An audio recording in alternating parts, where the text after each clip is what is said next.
Hey everyone, welcome back to TechRiven. If you like using dark mode to reduce eye strain and save battery, then today, I'm going to show you how to enable dark mode in Google Docs. Now unfortunately Google Docs doesn't have a built-in dark mode feature on its own. We will enable dark mode using Chrome extension.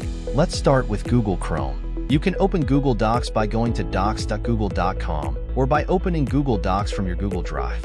You can see that this is the standard mode of Google Docs. Next, open the Chrome Web Store by going to chrome.google.com/webstore. In the search bar, type Google Docs Dark Mode and press Enter. You will get the link of Chrome Web Store in the description box below.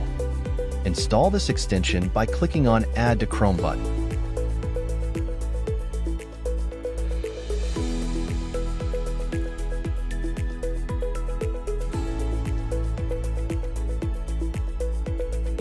Once it is installed, refresh the Google Docs tab.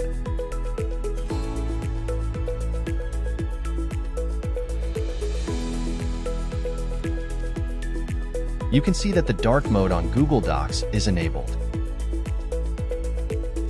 If you want to activate the dark mode on Pages, then click on this icon and click the Pages button. You can see now the dark mode is also activated on Pages. With this, you can enjoy working on your documents in dark mode. If you found this video helpful, please give it a thumbs up and consider subscribing for more tech tips and tutorials. Thanks for watching, and I'll see you in the next video.